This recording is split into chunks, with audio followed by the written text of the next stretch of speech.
While the James Bond name is primarily attached to movies and books, for those that are unaware, there is also a great list of games released for the character. A list so expansive that it goes back to the early 80s and populates a variety of gaming consoles. But despite this long and storied life for the spy, it's actually been a few years since the last release for a James Bond game. So what's the history of the franchise been like? We'll take a look with our video on just what the hell happened to the 007 James Bond games. The James Bond name as a gaming franchise really got its start on the Nintendo 64, but prior to that there were a handful of James Bond games released for a variety of other systems. The first ever James Bond game is Shaken But Not Stirred, released for the UK on a console called the ZX Spectrum. It was a text-based adventure game and released in 1982. The next game was James Bond 007, which released in 1983, a side-scroller for the Atari 2600, 5200, 8-bit consoles, and the Commodore 64 and ColecoVision. The next game is A View to a Kill, an action game which released in 1985.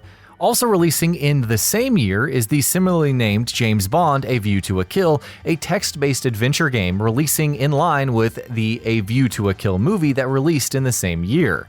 1986 would see the release of James Bond 007 Goldfinger, a text-based adventure game, and 1987 would see the release of The Living Daylights, a platformer and shooter game that was an adaptation of the movie released in the same year. Next is Live and Let Die, a scrolling boat racing game which was released in 1988, followed by 007 License to Kill, a top-down action game that was released in the same year as the movie. These were followed by James Bond The Spy Who Loved Me, a top-down shooter which released in 1990, and then by Operation Stealth, a 1990 adventure game.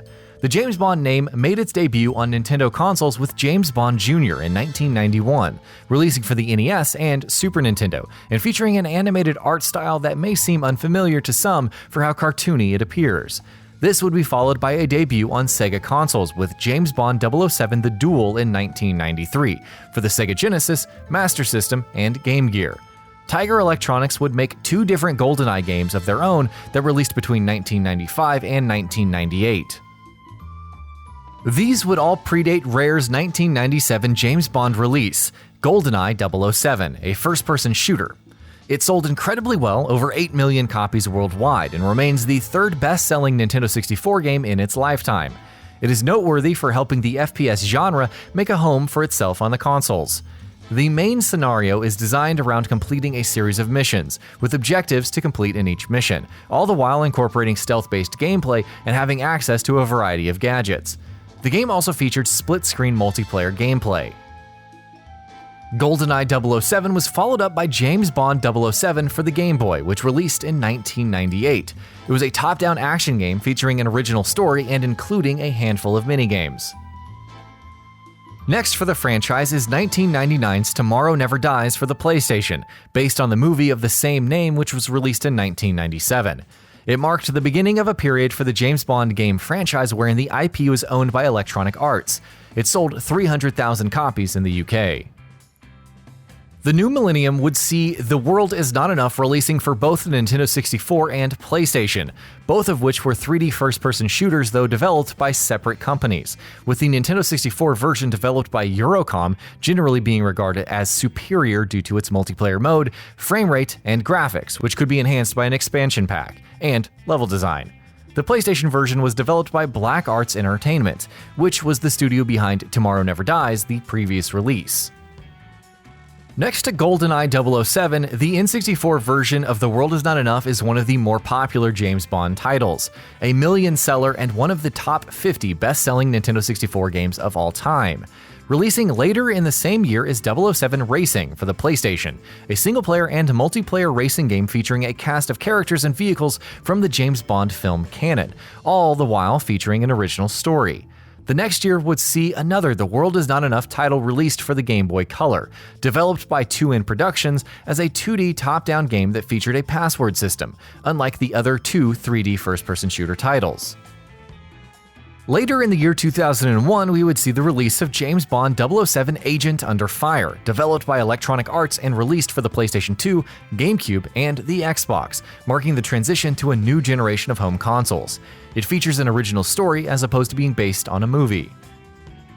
And its story would be continued in the following year in James Bond 007 Nightfire, whose PlayStation 2, GameCube, and Xbox versions were developed by Eurocom, which handled the Nintendo 64 version of The World Is Not Enough. Both games were first-person shooters that included a main scenario and multiplayer gameplay. Whereas Agent Under Fire saw middling reception on the whole, the console versions of Nightfire were generally well received, but for the common complaints about shortness of the campaign. Next is Everything or Nothing, the Game Boy Advanced version of which was released in 2003, while the console versions, GameCube, Xbox, PlayStation 2, were developed by EA and released in the following year.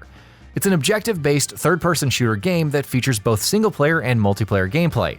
On the whole, the console versions were released to positive reviews. This would be followed by GoldenEye Rogue Agent, also releasing in 2004 and also developed by EA. Though incorporating the name GoldenEye, it isn't related to any of the games featuring the name previously. Rather, it is regarded as a spin-off. And while featuring characters from James Bond movies, the protagonist is not James Bond himself, but a separate character named GoldenEye. It was released for the main three consoles of its time and also the Nintendo DS, though the DS version was released in 2005.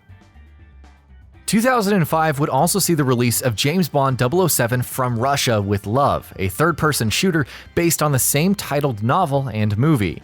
As with the previously recently listed games so far, it released for the main three consoles of its time, PS2, Xbox, and GameCube, while also releasing for the PSP in the following year. In 2006, EA announced plans for a game based on Casino Royale, but it was scrapped since development would not be completed in time for the movie's release. This episode informed EA's decision to abandon the license, which would be picked up by Activision. The franchise's first release published by Activision was 007 Quantum of Solace, releasing for the next generation of consoles in the Wii, PS3, and Xbox 360, alongside PC and the Nintendo DS, and with a release for the PS2.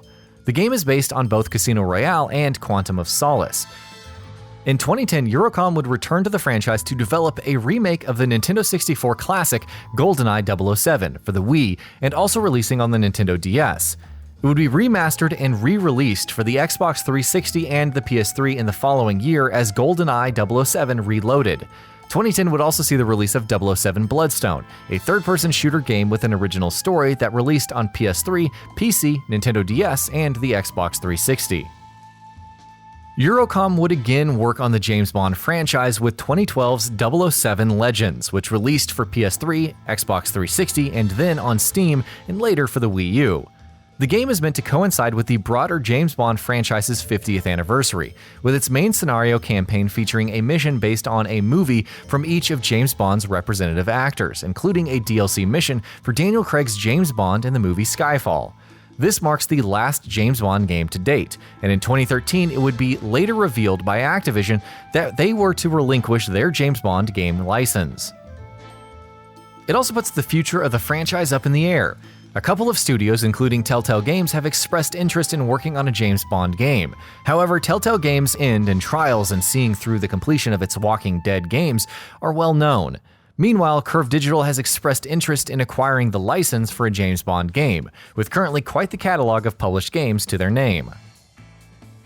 Besides this, there's not much in terms of public statements. Eurocom, which worked on some of the previous Bond games, is now closed. The last James Bond movie released was 2015's Spectre. It would seem to be the case that the popularity of the franchise in mainstream consciousness overlaps with the success and activity of the franchise in theaters. What with how expensive movies can be and how games can simply be developed with their own original stories, as has been the case with a few James Bond games already, this doesn't have to be the case for a new James Bond game, but it would likely make the case for making another game an easier sell to both game players and to more developers. It's not hard to envision a variety of ways in which the franchise can be made to appeal to modern tastes, and it's not as if James Bond is a relic rather than an icon. It's more that the name is simply languishing with time. What do you recommend for the future of the James Bond franchise? Let us know your thoughts in the comment section below, and as always, thanks for watching. And that about does it for this video. If you enjoyed what you watched and want to see more from Gaming Bolt, you can always hit that subscribe button and turn on the bell icon next to it. That way you will never miss any of our videos.